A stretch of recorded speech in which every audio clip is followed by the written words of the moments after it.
Estaba yo el otro día viéndome Shrek por 50ª vez cuando me quedé flipándolo con la primera escena, porque me he dado cuenta de que empieza igual que la filosofía de Platón. Sí, Shrek y Platón empiezan igual.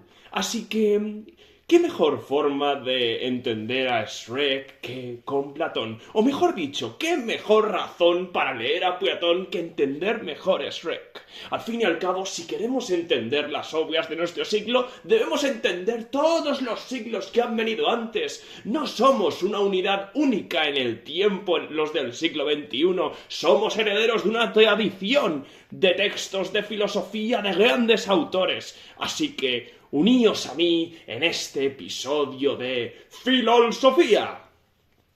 Veréis, Shrek comienza con esa gran escena de él haciéndonos un poco la envolvente, ¿no? Primero nos cuenta el típico cuento de la princesa y el príncipe que se enamoran y juntos viven felices y comen perdices. Pero nos da el giro y en su lugar coge, se limpia el culo con él y dice que sí, hombre, me voy a tragar yo esta mierda y se pone a hacer sus cosas de ogro sin atender en absoluto a lo que le digan los cuentos de hadas. Vale.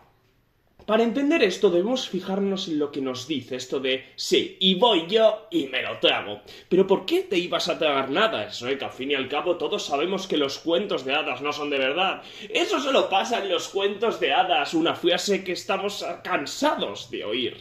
Pero es que claro, en el mundo de Shrek los cuentos de hadas sí que son reales, en el sentido de que tienes a Pinocho o a los tres cerditos andando por ahí. También tienes a príncipes de verdad y a princesas de verdad.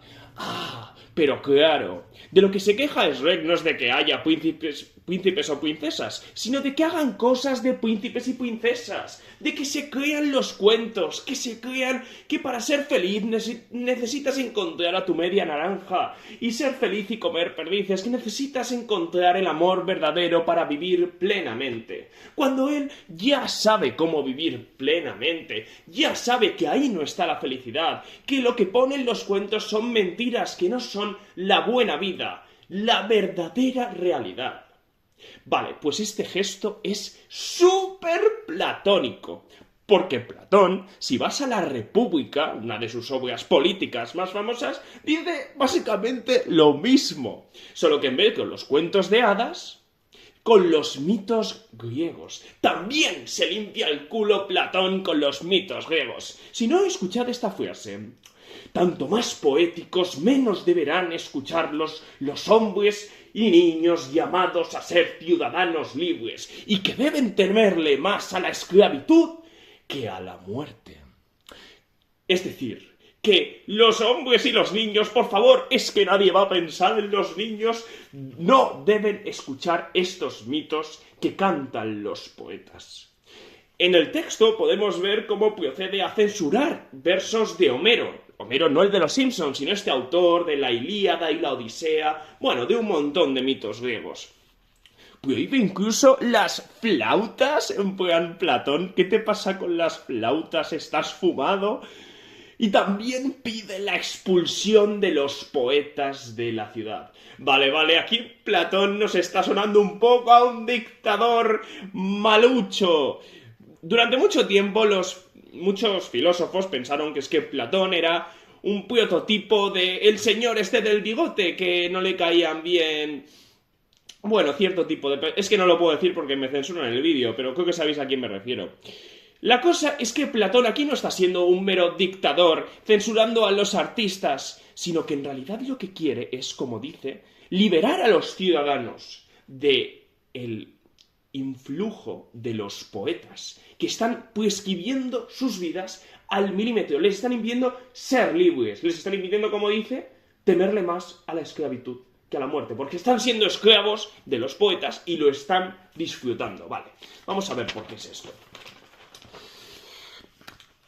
Vale, igual que nosotros hoy día miramos al cielo y lo que vemos son efectos atmosféricos, nubes hechas de partículas de H2O y no sé qué más, los griegos miraban al cielo y veían a sus dioses del Olimpo. ¿Por qué era esto? Bueno, pues porque nosotros, cuando somos pequeños, vamos al colegio y allí nos enseñan las tablas de multiplicar, nos enseñan muchas cosas con números, nos enseñan la biología, la ciencia, y entonces aprendemos a ver la ciencia, los números que hay en las cosas, las partículas, los componentes químicos, la biología que hay en las cosas del mundo. Sin embargo, ellos, los griegos, no tenían colegio, no tenían escuela. De hecho, tenemos escuela en gran medida gracias a Platón. Así que, ya sabes, cuando estés ahí muerto del aburrimiento, cuando te están contando la chapa de biología, pues ya sabes a quién agradecérselo. Ah, hijo de puta. Bueno, el caso es que ellos no iban al colegio porque no existía. Lo que iban es a los poetas, que iban por ahí por la polis griega, pues ahí contando pues los mitos, ahí cantándolos con las flautitas y contándotelo. También en las fiestas que tenían muchas fiestas, o sea, eran una cultura con sus mitos, con sus cosas, y lo celebraban ahí esos mitos en las fiestas.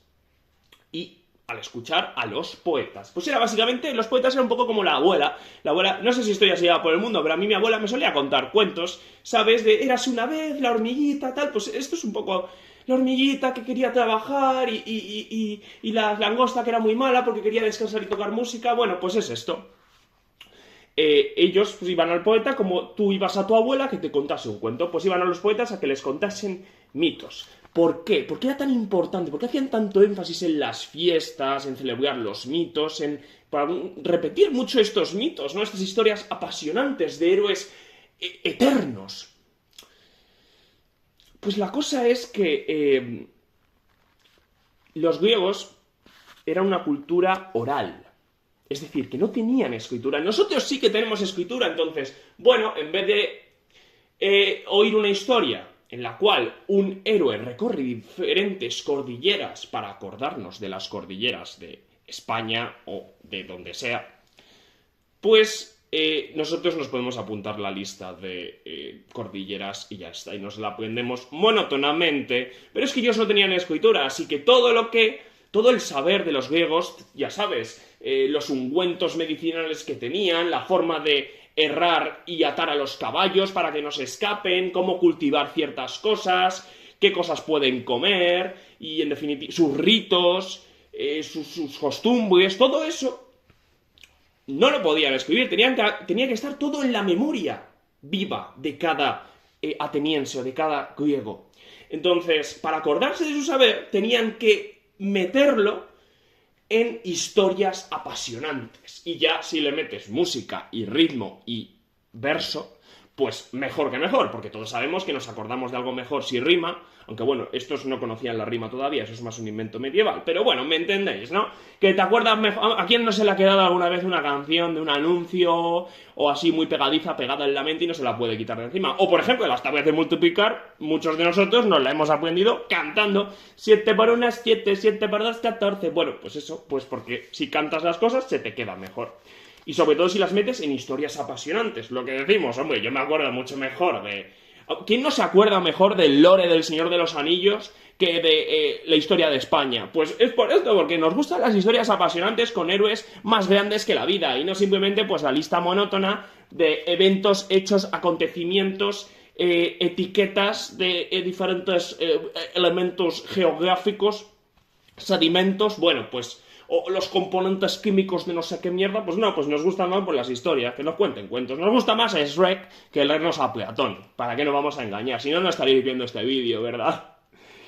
Bueno, la cosa es que estas historias apasionantes cosían este saber a la memoria, pero cosían algo más a la memoria. Es decir, tú cuando escuchas una historia, no solo se te mete pues el saber de esa historia, los acontecimientos de esa historia, sino además se te mete algo como una especie de deseo, una especie de impulso a ser como esos personajes increíbles que vemos. Bueno, no tienes más que entrar en una... Bueno, si aguantas el olor te puedes meter en la Japan o en una convención de anime y manga y ahí verás pues a un montón de personajes de mangas y de animes en la vida real. Como igual que en el Shrek puedes ver a Pinocho a los 3 deditos, pues entras y te encuentras a... no sé, no veo mucho anime. A mí me gusta mucho One Punch Man, pues te encuentras a Saitama por ahí. ¿Por qué? Porque nos encantan estas historias y en cierto modo queremos ser estos personajes, nos fascinan. Tenemos el deseo de ser como los personajes de nuestros mitos, de nuestras historias, de nuestros cuentos favoritos. Entonces, por así decirlo, las ideas que tenían los griegos, gracias a que escuchaban los cuentos, los mitos, en vez de ir a la escuela como vamos nosotros, no eran las de la razón, es decir, no eran las de las matemáticas, las de la ciencia, las de, como decía Platón, la disciplina de cortar, medir, no, de contar, medir y, bueno, razonar, sí. No, decía contar, medir y pesar.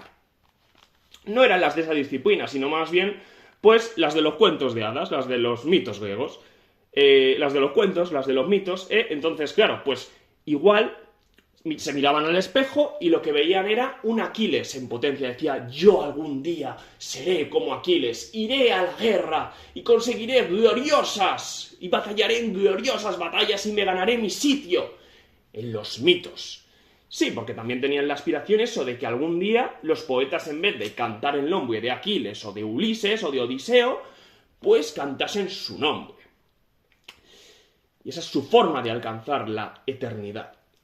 En cambio la nuestra, pues es mirarnos al espejo y decir, seguro que si tengo más masa muscular y pierdo peso y me hago 10.000 pasos al día y como cosas con más proteínas y menos grasas, pues viviré también muchos años, ¿no? Como que viviré eternamente, jaja, sí, seguro. O bueno, yo que sé, en el caso de Elon Musk, pues me conecto a una máquina, me vuelvo yo también unos y ceros, me vuelvo números y ya pues vivo eternamente, ¡ja! ¡Qué guay! Pues eso, pues si te das cuenta, parecen dos historias muy bonitas, pero bueno, historias al fin y al cabo, ¿no? A ver, que es un poco más complicado que esto, pero entiendes lo que te quiero decir, ¿no? Bueno, ellos querían ser Aquiles y nosotros queremos ser números, los números adecuados, queremos sacar buenas notas, queremos tener mucho dinero en el banco, bueno, pues eso. La cosa es que a Platón seguramente le habría gustado más esto de los números, de aspirar a ser números, que lo de aspirar a ser Aquiles, porque le parecía, pues un poco arbitrario, hombre, un poco arbitrario es, ¿no? Lo de que un tío, a Homero, se le ocurra... Bueno, que no era Homero, eran más bien los ancestros, ¿no? Porque a los ancestros se le ocurran que aquí la figura de Aquiles y que realmente ir a la guerra, pues es una cosa fantástica, cuando en realidad es bastante horrible, ¿no? No sé, yo nunca he ido, pero no me hace ilusión. Pues claro, a Platón esto le pareció una arbitrariedad porque a los ancestros hicieran tal cosa, tal rito, pues nosotros también tuviéramos que hacerlo, sobre todo tal y como estaba Atenas en ese momento, que también pues todo esto vino porque a Platón no le gustaba, las cosas que estaban pasando en Atenas, bueno, vicisitudes históricas. La cosa es que esto a Platón le parecía que lo estaban haciendo fatal y quería arreglarlo, dejar de ver los mitos, los cuentos que hay en las cosas y empezar a ver un poco la razón que hay en las cosas. Conocer es recordar, ¿no? Esta es una frase de Platón, una fórmula de Platón, que nos acordamos mucho de ella, ¿no? Pero la cosa es que para el griego medio, conocer es recordar, era recordar lo que había dicho Homero, ¿no? Este personaje Homero que había recapitulado todo lo que hay en los mitos y lo había dado como una forma más bella, ¿no? Esto también es otro debate, que mucha gente se pensaba que Homero era como un innovador, que él se había inventado todas estas historias de los mitos griegos y en realidad simplemente pues cogía historias de antepasados y simplemente les daba una forma